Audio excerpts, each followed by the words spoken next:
ഗുരുജി എന്ന പേരിലെ ജഗദ്ഗുരു ദിവ്യാത്മാ ശ്രീരാജിനെതിരെയാണ് പരാതി ഉയരുന്നത്. അത്ഭുത രോഗശാന്തി വാഗ്ദാനം ചെയ്യുന്ന ഗുരുജിയുടെ തട്ടിപ്പുകളെക്കുറിച്ച് ഞങ്ങളുടെ റിപ്പോർട്ടർ നടത്തിയ അന്വേഷണം. സൂര്യ ന്യൂസ് എക്സ്ക്ലൂസീവ്. ജഗദ്ഗുരു ദിവ്യാത്മ ശ്രീരാജിന്റെ ആശ്രമത്തിൽ തട്ടിപ്പുകൾ നടക്കുന്നുവെന്ന ആരോപണത്തെ തുടർന്നാണ് നിജസ്ഥിതി അറിയാൻ സൂര്യ ന്യൂസ് സംഘം ആശ്രമത്തിലെത്തിയത്. ഏറെ ദുരൂഹതയുള്ള ഇയാൾ പാലാ സ്വദേശിയാണെന്ന അറിവ് മാത്രമേ നാട്ടുകാർക്കുള്ളൂ. ആശ്രമത്തിലെത്തിയ ഞങ്ങളെ കമ്മ്യൂണിസ്റ്റ് എന്ന് സ്വയം പരിചയപ്പെടുത്തിയ ആൾ സ്വീകരിച്ചു. അയാളുടെ വാക്കുകളിലേക്ക് ഒരു കമ്മ്യൂണിസ്റ്റുകാരന് ചെയ്യാൻ പാടില്ലെന്നോ ആരും യഥാർത്ഥ കമ്മ്യൂണിസ്റ്റ് MP ചന്ദ്രൻപിള്ളനെ അറിയാലോ. മുൻ MP ചന്ദ്രൻപിള്ള എന്റെ യൂണിയന്റെ സെക്രട്ടറിയാണ്, അല്ല വൈസ് പ്രസിഡന്റ്.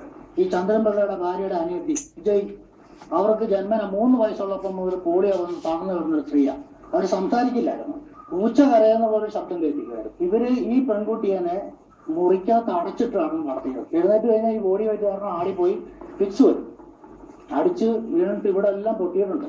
അപ്പോൾ തലയ്ക്കൊരു സംരക്ഷണം എന്ന രീതിയിൽ അവര് ഹെൽമറ്റ് വെച്ച് കൊടുത്തിട്ടാണ് ഈ അമ്മ അവരെ വളർത്തിയത്. ഇതിനെക്കുറിച്ച്, ഈ പ്രിയയെ കുറിച്ച് അറിഞ്ഞു, ഈ ഗുരുജിയെ കുറിച്ച് അറിഞ്ഞു. ഇവിടെ കാക്കനാട് ഒരു സെന്റർ ഉണ്ടായിരുന്നു, ആ സെന്ററിൽ അവരാ മകളെയായിട്ട് വന്ന് കുറേ നാളുകൾ ഇവരെ അനുഷ്ഠിച്ചു. എനിക്കിപ്പോ അവരെ കണ്ടിട്ടൊരു 5 മാസം അടുപ്പിച്ച് ഞാൻ കണ്ടവരെ. ഈ സ്ത്രീയെ 5-ാം മാസം എന്റെ പേര് വിളിച്ചു. അവര് വിശ്വംഭരൻ എന്ന് എന്റെ പേരവർ വിളിച്ചു.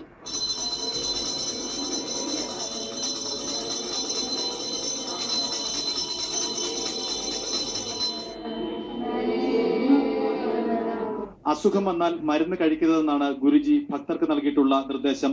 കുട്ടികൾക്ക് പോളിയോ തുള്ളിമരുന്ന് നൽകുന്നതിൽ നിന്നും ഇയാൾ ഭക്തരെ വിലക്കിയിട്ടുണ്ടെന്ന് നാട്ടുകാർ ആരോപിക്കുന്നു. ചികിത്സ മസ്കറ്റിലേക്ക് വ്യാപിപ്പിക്കാനുള്ള ശ്രമത്തിലാണിപ്പോൾ ഇയാൾ.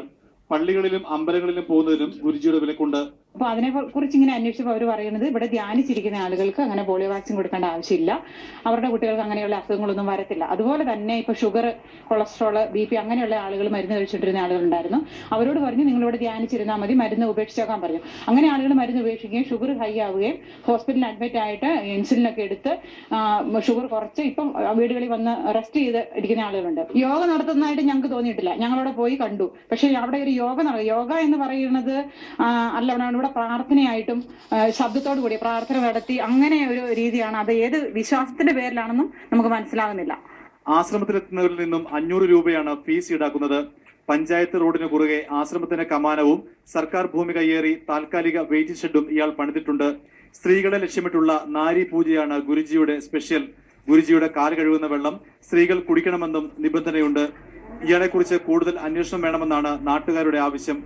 അദ്ദേഹം ആരാണെന്നോ അല്ലെങ്കിൽ അദ്ദേഹം എന്ത് ചെയ്യുന്ന ആളാണെന്നോ ഏത് രീതിയിൽ ജീവിക്കുന്ന ഒരാളാണെന്നോ ഒന്നും ഞങ്ങൾക്കറിയില്ല. അതുപോലെ തന്നെ മറ്റുള്ള സ്ഥലങ്ങളിൽ ഇവർ അവകാശപ്പെടുന്നവർക്ക് പല സ്ഥലങ്ങളിൽ ശാഖകളുണ്ടെന്ന ആ ശാഖകളിൽ നിന്ന് വരുന്നെന്ന് പറയുന്ന ആളുകൾ ഏത് രീതിയിൽപ്പെട്ട ഇന്നത്തെ ലോകം നമുക്കറിയാം തീവ്രവാദമാണോ അല്ലെങ്കിൽ അവര് ഇതിന്റെ പുറകിൽ എന്താണ് നടക്കുന്നതെന്ന് അറിയണമെന്ന് ഞങ്ങൾക്ക് അതിയായ ഈ പ്രദേശവാസികൾക്ക് അതിയായ ആഗ്രഹമുണ്ട്. ഇതെന്താണ് ഇവിടെ നടക്കുന്നതെന്ന് അറിയണം. ഗുരുജിക്കെതിരെ നടപടി വൈകിയാൽ സമീപ ഭാവിയിൽ മറ്റൊരു ആൾദൈവം കൂടി കേരളത്തിൽ ഉണ്ടാകുമെന്നാണ് നാട്ടുകാർ നൽകുന്ന മുന്നറിയിപ്പ്.